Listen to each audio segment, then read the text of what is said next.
What's up, everyone? In this video here, I'm going to show you these wire beaver hoops. We got us a beaver. I'm going to stretch it out on this hoop and you guys can decide for yourself if it's worth your time or not. My wife bought me these for Christmas. I personally love them. I'd rather lug these lightweight steel hoops around rather than carry sheets of plywood. But with that being said, let's get to it and you guys can decide if it's for you or not. So stay tuned. With these hoops, they give you these hog rings. And that's what hooks your fur on to the hoop, and you just get a little hole down through your fur. I apologize, you can't see my face. It's very low in here, and this is as good as I can get. So, with that being said, let's get going. I personally do not use pliers. Some guys I've talked to said they use pliers. I do not. So, what I do is these hoops, I understand you don't know how big this beaver is going to stretch. So what I do is right here, you can see this pivot point here, pivot point here. Well, I start out big because if you're going to make it smaller, then all that I do is I hook the beaver onto this rail, and then as you make it smaller, you can just move your hooks as you go. It's quite simple, quite simple. So I start at 12 and 6, so 12 obviously being the nose. And then whenever you push these guys through, just watch your fingers. So we're going to put one there. And then I'm going to come through and put one down here at about the 6 o'clock, where I think is the 6. And I use these hog rings to fill in the leg holes too. So you'll see, I got a hole right here from when I was fleshing it, and I'm going to use a hog ring here to sew it up. So now we're going to go to the 9 and 3 positions. And I'm not going tight yet. So you can see, we're going to be way too big, which that's okay. So we're going to come up here. I'm going to tighten this guy down. Now hook it. Now, as simple as this is, I'm going to pull out a whole bunch of these. All I'm going to do now, go to the leg holes, and then just work my way around this beaver. That's it. And you can see down here at the tail, the back, that is your toughest portion of the skin. You're going to have the hardest time pushing through your fingers, and obviously the nose, there's all that cartilage in there and whatnot. So we're going to come through now to the front foot, or front leg rather, pin him up. Come through to this front leg, pin him up. So you can already see what that beaver, how that beaver's turning out.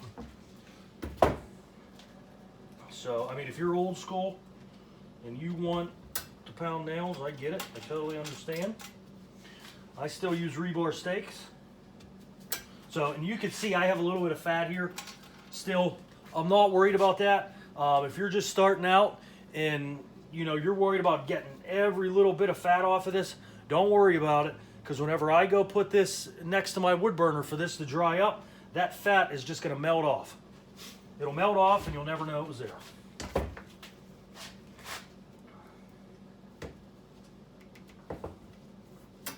So you can see we're a little loose, but that's all right.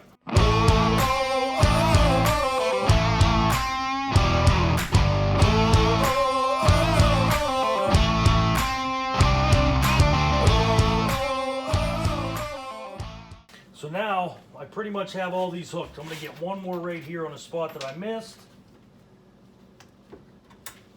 Now we're going to stretch this guy out.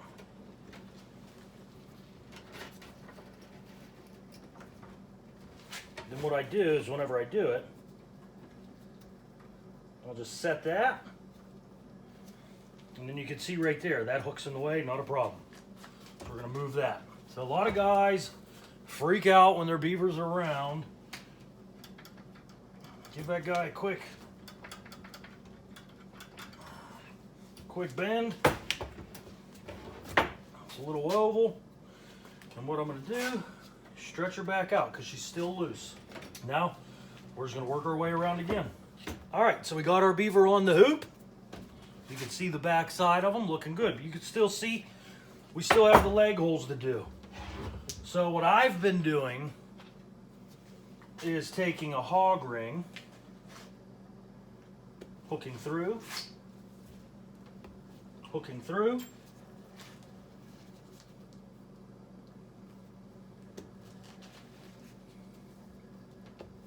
and voila. Once that dries up, you're never going to see it.